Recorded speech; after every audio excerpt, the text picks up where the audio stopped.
think that we have a kind of misperception or a common view that server-side web is versus client-side web.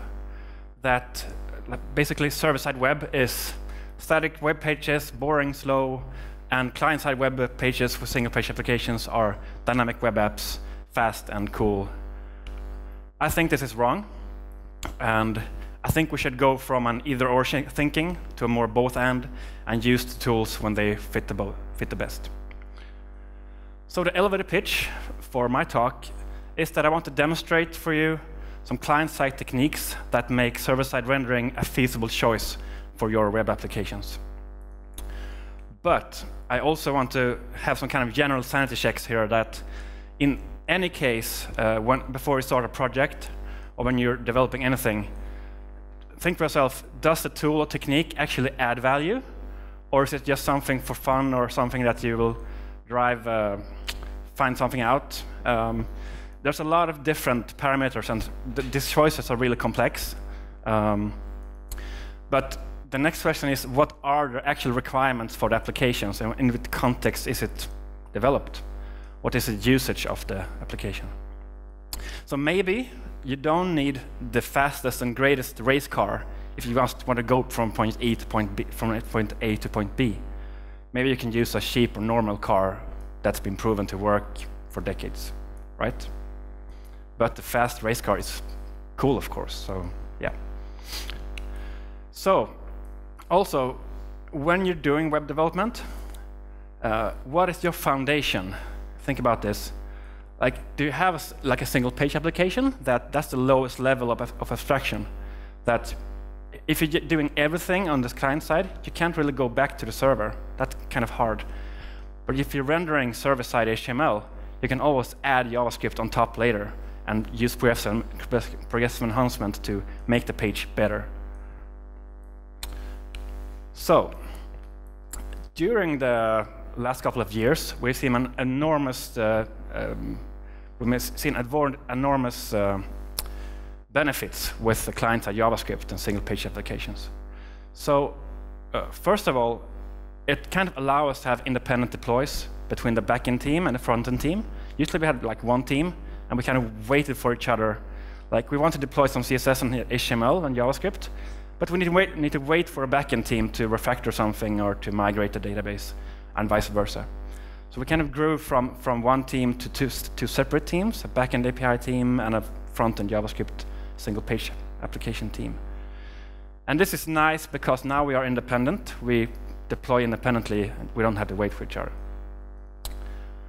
Also, we get partial updates to the DOM that we don't have to refresh the page every time the user clicks on something. This is good. It's better UX. It's also that we get better caching, since before we had this coarse-grained large pages, and every time something changed, we needed to bust the cache in different ways and kind of traverse the cache tree. With single-page applications, typically the backend APIs are more fine-grained, so it's much more easy to reason about what things are cache-busted or not. We also get some support for cross-team widgets, some components. Like, if one team develops an Angular component, another team can use that component, and yeah, so sharing and reusing code. I think this is a bit problematic, which I will get into later. And maybe most important of all, a lot single-page applications and JavaScript in the browser enables really rich user interactions. For example, we can now play Quake in the browser and use like Photoshop-like apps in the browser, and that's an amazing thing. And all this functional reactive stuff and React and everything, that's super great. That's kind of the race car. Maybe you don't need a race car. Maybe you just need something simpler. But this client-side web development trend also has some drawbacks and some challenges. So first of all, like, we have an enormous technological progress, lots of new devices, everything's being better and better. But we also have some manufacturing progress that we can make really cheap devices. For example, a $15 smartphone for yeah, developing countries and perhaps people that can't afford smartphones before. And also, maybe you don't want the latest and greatest. Maybe you're in the middle range. So the diversity of devices is basically always increasing over time, which is a really big challenge if you have public websites and web applications, right? And with smart watches as well, I mean, there's kind of a limited CPU in that watch. But if you go in a Twitter app and follow a link, maybe not now, but in a few years, you will follow a link to a website. So if you're loading like 500 kilobytes of JavaScript before you can show anything, it's kind of a bad thing, right? So we have to think about that. The runtime environment is completely different from maybe what you're used to in the backend, if you're backend developers. So this leads us to time to first render. Like, what's the actual time that it takes for a user when they enter a URL, press enter, or click a link? What's the time that we actually see some content? So first of all, you have to download a JavaScript if it isn't cached. But either way, you need to parse the JavaScript, execute it, in order to make an AJAX request that goes to the server, fetches some JSON, then template the JSON, getting HTML back, insert it in the DOM, and now the user sees something. Before that, during all these steps, the user didn't see anything except a spinner or a blank page, which was not what the user came to your page to see or do, right? So isomorphic JavaScript is kind of solving this in one way. It's very trendy right now. I think that it actually creates more problems than it solves. And if you want to see the details of what is actually what it means to have and to develop an isomorphic JavaScript web application, you can check this YouTube talk out later. So also we have, compared to the backend and server-side rendered web, we have a problem with interoperability and availability of our applications. In the server-side world, if you find that you want to do part of your application in another language or stack or whatever, or you want to develop something new in, for example, Elixir or Node.js, you just start developing that server. You have a new runtime, and that's all it is. But on the client side, first of all, maybe Angular or Ember or the other frameworks don't play well together at all in the same runtime. They have a shared runtime now. So that's a bad thing. And even if they play nice together, you add twice as much page weight to the page. The user needs to download, parse, execute all this JavaScript again. So, and this is bad for time to first render, right?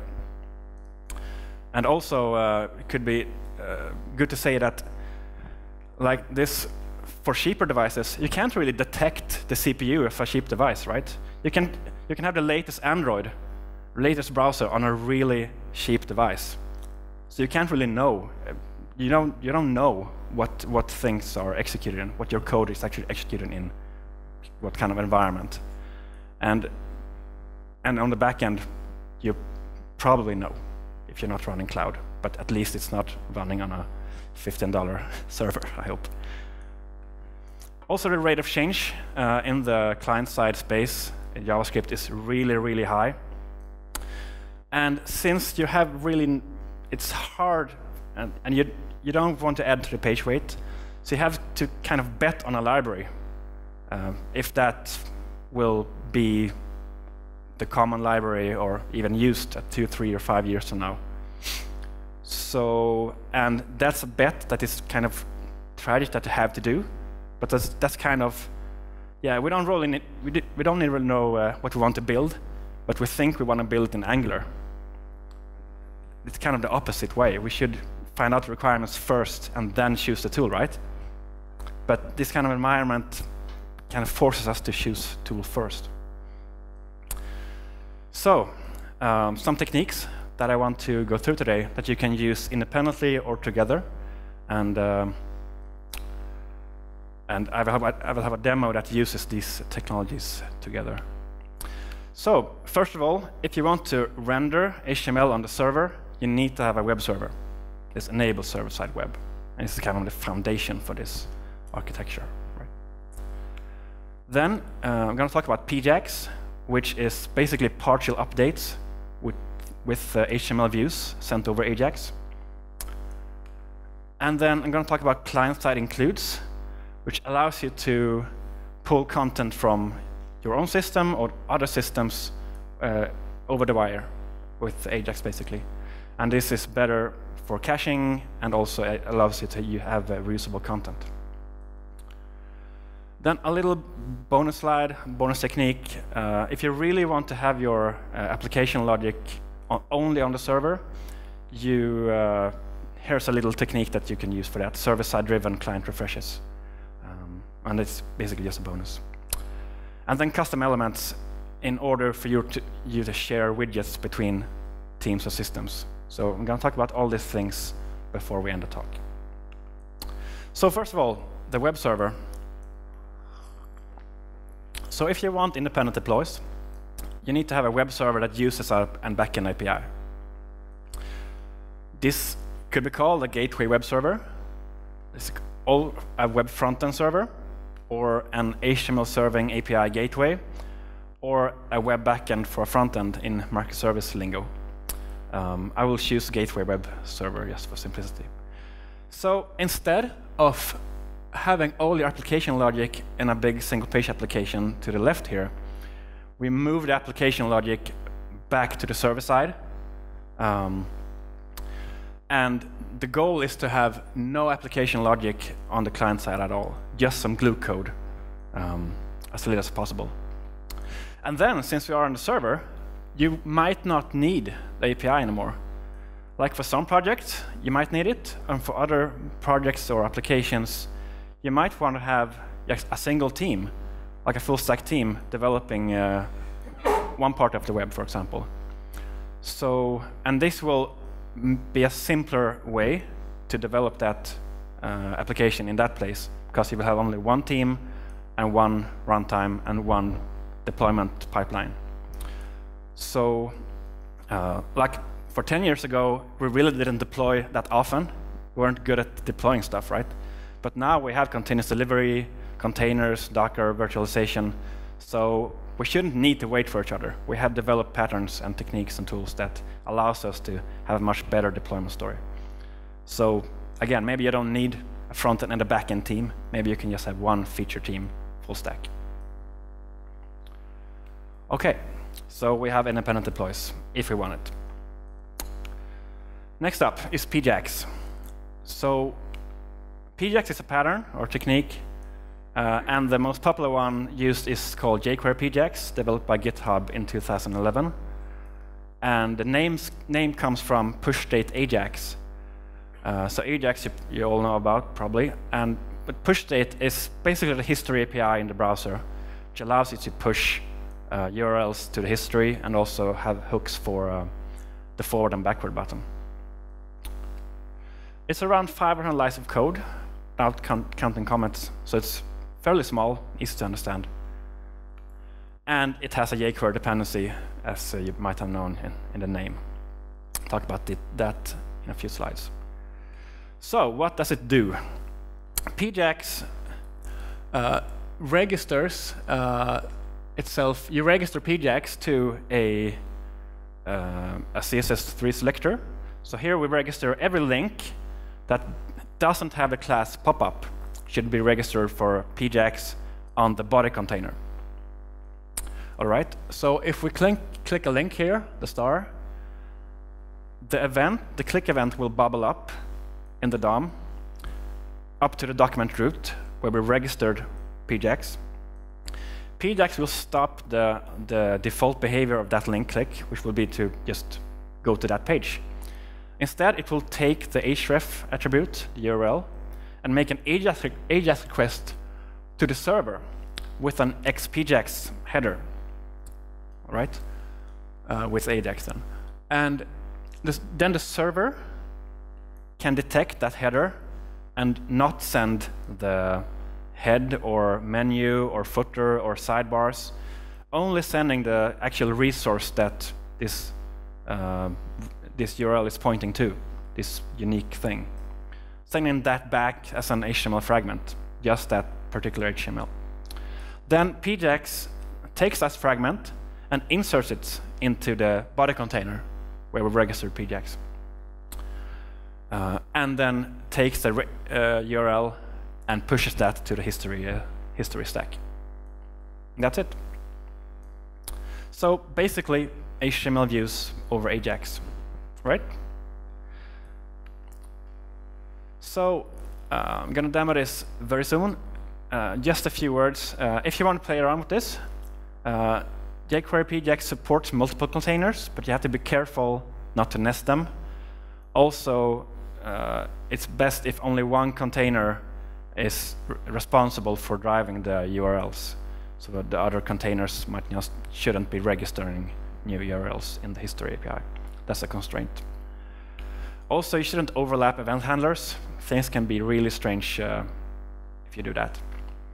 And there's the rewrite in progress, it seems, if you look at the issues. There's some mentioning of a rewrite of jQuery pjax, and they haven't said anything about this, but I will guess that they will get rid of the jQuery dependency. That will be my bet, at least. So this is very exciting. But it isn't official at all, so let's see what happens. So, a demo. I've written an enterprise to-do. Like, why shouldn't you? So this complex system of to-do items consists of 3 different teams. We have the to-do teams responsible for to-do items. We have the navigation team for all the complex navigations that we have. Well, it's not that complex, but it's enterprise, so it has to be, some height to the architecture, right? And then we have some activities team that kind of tracks what kind of activities are done in the system if someone creates or edits to-do items. And these are deployed at Heroku right now as independent services, independent web applications. So here is the app, the navigation team here, the activities team here, and the to-do team here. And you're looking at the to-do team's to-do applications webpage. So just to demo pjax here, you might want to look at the timestamp, and that timestamp shouldn't change at all when I interact with the page. So I can go. Don't you think it's quite snappy? What happens here? Let's see what happens in the request here. So first of all, if we reload the page, you will get all these HTTP requests to the server. So let's get rid of those. Let's see what happens if we just click a link here. So there's only one request here. It's the Ajax request for that particular resource. And this is essentially the same amount of data that you would send anyway in JSON, but now you're sending an HTML view. So in terms of performance, if you have an Ajax-driven application, this is essentially the same thing. Also, we have a kind of pop-up container here that allows you to create new items, and when you do that, it ends up here. We have not reloaded the page yet, but we have updated some things here that we'll talk about later. All right. So back to the slides. So that's pjax, which allows us to have partial updates, basically, sending just HTML views over Ajax. So next up is client-side includes.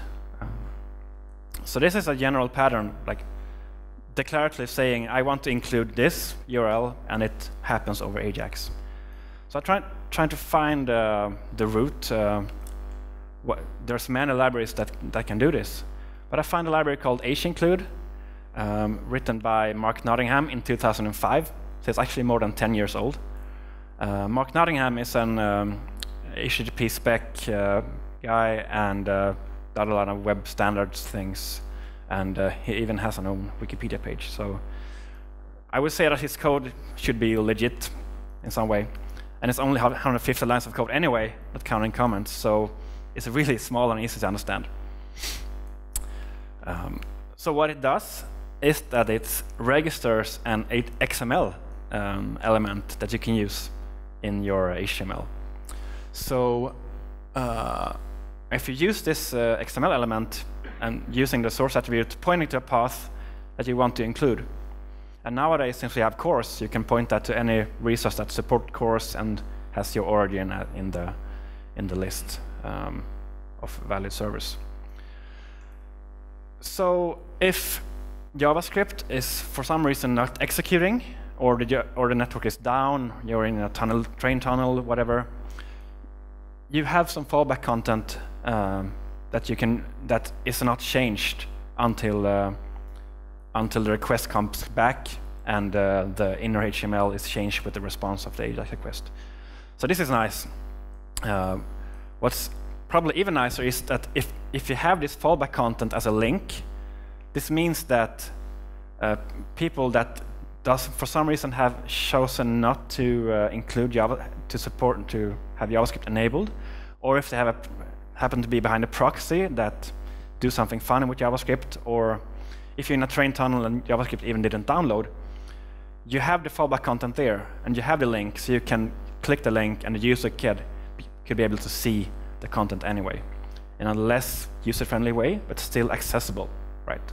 So, for example, Opera Mini users will be able to follow links here, since they don't use JavaScript. Opera Mini doesn't support JavaScript, as far as I know. So, HInclude also supports refreshes of the includes. If you add an ID attribute, you can refresh the include with hinclude.refresh with that ID. So that allows you, for example, to update a shopping cart with a new value if you pull the new state from the server, right? But then the application needs to know when you click a add to shopping cart button that actually the shopping cart needs to be updated. So you have some form of application knowledge in the client side now, which we want to avoid. So let's talk about that in one slide from now. First of all, I don't really like to have XML elements in my HTML. It feels a bit old. So I made a custom element version of hinclude.js and made a pull request to the repo with some failing tests for some reason, but I'll fix that later. So with this version, I just want to say custom elements is part of the W3C standard of web components, and custom elements, that part of the standard is, I think, super exciting because it allows you to create and register new HTML elements and hooks when they are created and attached to the DOM. And it works exactly like before. It's just not an XML element anymore. If you want to use custom elements today, and I think you should try and see what they are, there's a polyfill that patches up older browsers with this, down to IE8, I think. And that polyfill is only 3K. So it's essentially free to start playing with that. And if you use this version of hinclude, if you get an include back in the included response, this version will include that include as well. So you have transitive includes instead of, with the old version, you basically had to do something manually. So I just think, yeah, it's nice to have. Probably not best for performance to do a sequential AJAX, but at least support it if it's needed. All right, so what about application logic on the client side, knowing which parts to update or not? So, and this is just an idea, and I tried it, have it in a demo. I think it seems an interesting way forward. If the client and server knows about the domain, which I think is nice. And they have a shared list of domain events, what things can happen in a system. We can have a little declarative subscription here that if this event happens, the new to-do, and I support list of events here as well. If this event happens, we should go and refresh that include. So on the server side, if we make if it detects an AJAX request being sent on the HTTP post, we can return some domain events, or one of several domain events, and then the client can check the DOM and see what elements actually subscribes to this event or these events, and then go refreshing these resources again. Cool, right? So let's demo client-side includes. And they're really not. I think they're great, but they're really not so nice to demo because they're so simple. So here's an h-include to the navigation. Can you see this?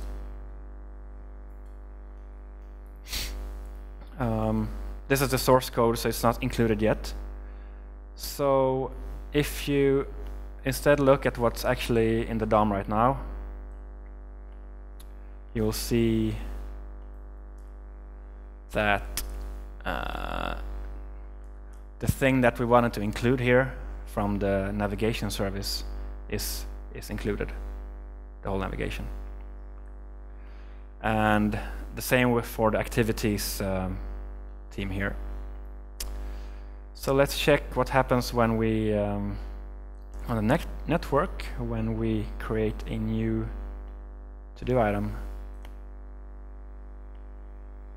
So in the post here, we get the events with the list new to-do, and then this item here is subscribing on that event, and it's been updated when I add a new to-do item. So so avoiding application logic as much as possible in the client. So that's that.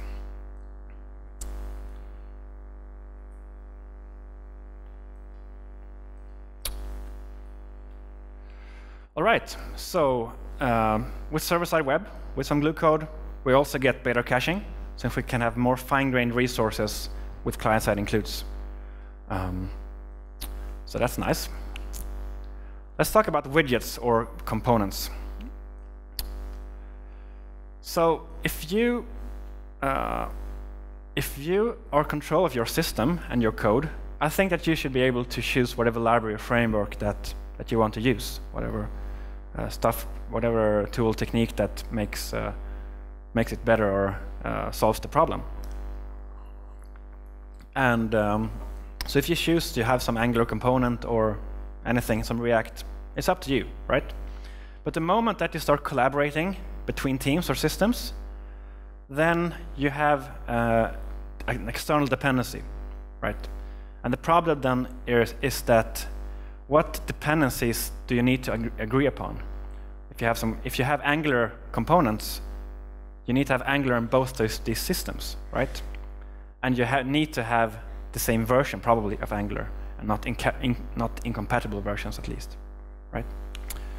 So you need to agree now what should be the common dependencies for across your organization where you want to use these widgets and components. You also need to decide when to upgrade these shared dependencies, which is probably a much bigger problem than to just agree when to start using them. And this can be a major cost to organization, especially large organizations, that you say basically, okay, let's not do anything business related, let's just upgrade jQuery. Like so much waste of time and effort, not actually doing anything, right? And the same will be with Angular, React, or whatever framework you use, if you have shared dependencies. An alternative approach would be that the widgets bring their own dependencies. So for every widget, they bring, if it's even possible, they bring their own little version of Angular, Ember, React, which will have that same amount of kilobytes added to the page for each widget that you include. So that's not really a good option either, if you want to have a good time to render. Right. So what to do? I think that a nice approach forward is that separate the content from the execution of that widget or component. So let me explain. If you do this form of separation, you can include a content which with client-side includes. So now you are able to show content between teams. That's nice. Then if you have custom elements sent in the response, that custom element needs to be known by all teams and systems that uses that component. And you can have a shared code repository in npm or maybe Maven or what have you in GitHub for those elements. And those elements are upgraded separately. The team chooses when to upgrade a version of a component or a custom element. And you can do this since if you put a constraint that this custom element should have no dependencies. So you have no shared dependencies. Then you're free to do what you want in terms of then you don't couple yourself between teams and systems. So by no dependencies, I mean not using anything that's not a web standard that you can polyfill. Because when you're using Angular, React, you have different versions of those libraries. But web standards don't have versions. That's really nice, because then you can kind of rely on that. If all the browser vendors agree that, for example, WebSockets is a good idea, then you could use a polyfill for that have the same interface as the standard and will work in the future, and browsers will implement that more and more. They probably won't implement React in the browser. That's something that we can be pretty certain of, right? So then this custom element then enhances the content, or doing something with the content I would send, like in the middle here between the start and the end tag. So, and if you do like this, then you kind of use that content as a form of API or data. So you need to think about the content provider needs to think about forward and backward compatibility with the data, and the client code needs to also think about forward and backward compatibility. So this will be costly, but I think, as I see it, this is the less costly way forward if you want to have shared widgets. So you need to think about so you don't break stuff. If you have tests, you probably will get a quicker feedback loop than when you do a production deploy. So a demo here as well. So this activity team here, you see that these items are being updated all the time. So if we didn't have, so there's a custom element in the content there that does that updating. If we didn't have a custom element or it crashed for some reason, we would just display a static list of activities, since we separate content from execution in a form of progressive enhancement style. Progressive enhancement is a design principle that I really like on the web.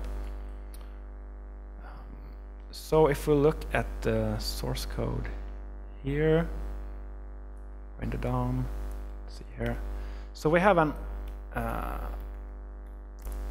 the h include here with the content, and then we have an activity list which has an href to an event stream. So this is using service sent events and the event source tag which is a web standard. So, and this is inheriting from the URL element, so it has a list of list of activities in it. So it goes and fetch that event stream from the URL. So if we look at the code for that, this is all it is. It just registers an event source on the href attribute. It does a little parsing, and in the JSON it contains a piece of HTML, and it just adds that to the page. So here I'm actually using jQuery, which is something that I did due to time constraints. But I would like to port this to a vanilla JavaScript having no dependencies at all. And this is what you see here is a custom element, how it's registered. And again, I really want you to go home tonight and read more about custom elements. But I think they are great stuff. So that's it.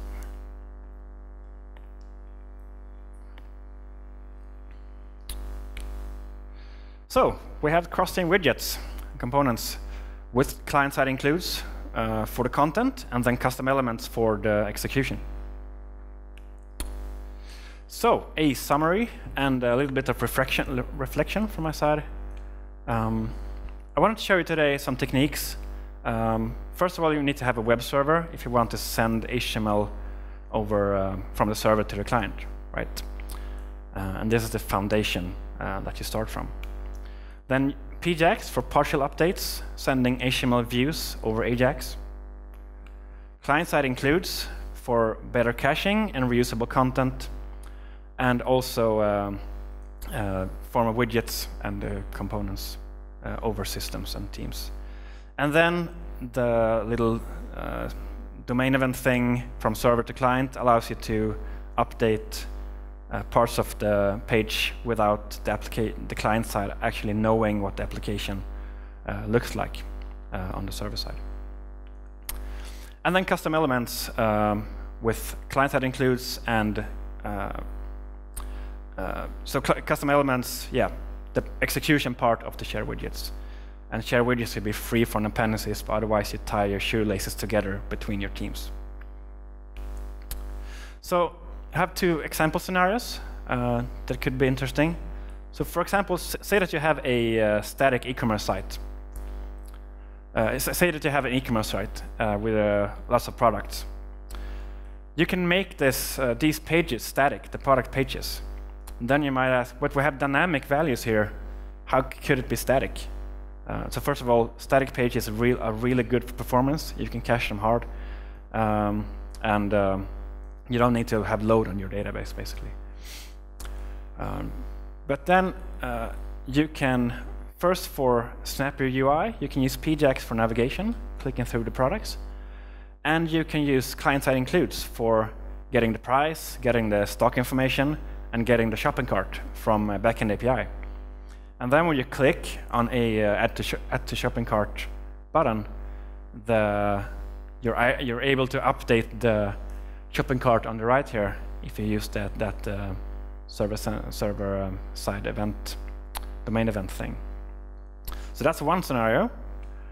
Another scenario, which might be something that you're more familiar with, I think like dynamic web app, if you're used to doing this kind of application in a single page application with just JavaScript. For example, say that you have some form of inbox here, and then a container which you always replace with some new content, and then some widgets, settings, and some user login, logout. If the only thing you do is replace the content in this container here, and maybe have some pop-ups for a setting, perhaps, if that's the UX part, what you want to develop, then I think that you should evaluate if not a server-side driven approach with pjax and client-side include actually could be a way forward, because doing so it's much more simpler. So that would be a constraint on the design, but you always have constraints, and if you can get something fast to market and not having to test every kind of Android device out there, and can rely on that JavaScript, you don't have a lot of bugs in your several 100Ks of JavaScript that you need to have. I think that will be a better thing. So if you have this kind of application, it should be possible for you to at least evaluate if this could be done more from a server-side driven approach. Okay, thanks. So remember this slide from the beginning of the talk with the client-side web benefits that we have with single-page applications. So actually, if we have a little bit of glue code on the client side, we have the same benefits here. We have independent deploys if you use a gateway web server, if you even want to separate the front and the backend teams. It's simpler if you don't, I think, when it works, when you have the opportunity. Also partial updates with pjax and client-side includes. You get better caching with client-side includes. You get cross-team widgets that should have no dependencies with client-side includes and custom elements. And then you kind of have rich interactions. And this is like, do you really need it? Do you think that this will make it or break it for your application? Do you need this fast race car when you could just want to travel from point A to point B? And again, some general sanity checks that you should always ask yourself. Does this tool or technique add any value to my situation? And if you want an answer to that question, you need to find out what are the actual requirements. What should we build? What are the constraints? Do we have a slow IT department? Are we using cloud? What's the economy? How many users? Time frame, budget, everything. Competence. Competence is really, really critical. What competence you already have. So if you already have like invested a massive amount of resources into lifting yourself to knowing Angular, maybe you should stay there, and because competence takes a lot of resources to build, I think. So why is server-side web simpler? I think the context here is due to technological progress, we get a lot of device diversity. $15 smartphones, for example, compared to the latest and greatest devices and the laptops. You get less moving parts if you go server-side instead of client-side, less to worry about. You have a single runtime instead of a gazillion runtimes in the client side. You're working with the browser, you're working with web standards and polyfills, so you don't need to think so much you don't need to put something on top of the browser that it wasn't designed for, basically. JavaScript was designed for just adding, if you read Roy Fielding's REST thesis, it allows you to kind of escape from the browser, adding like a date picker before the date picker was standardized. So there's also a risk that it will not be standardized. So if you're working with the browser, less risk for you, right? And simpler, less to worry about. And on the server side, you have a better availability story, since you have a single runtime. You can use microservices, have different languages and tools for different problems, which is not the case on the client side, as I told you before. And a much lower rate of change on the server-side web. Still some change. I think like Elixir and Phoenix is very exciting. Node.js, cool. Probably happening in a lot of things in Go as well. Java.net, of course. Ruby. But the client-side web frameworks, there's a lot of things happening. Like every year, there's a new thing. And you have to make a bet on that thing. So, yeah, lots of risk, not so simple. Yeah, and that's all I had. So thank you very much. This is my Twitter handle here. And 2 links for the GitHub for the demo code. And the demo code is also deployed on Heroku. And the slides will be available after the talk. And if you find any bugs in the demo, just ping me on Twitter and try to fix them. All right. I don't think we have any time for questions. Okay, one. So, any small questions on this topic? We can talk afterwards, otherwise. All right, so thank you very much. Thanks for coming.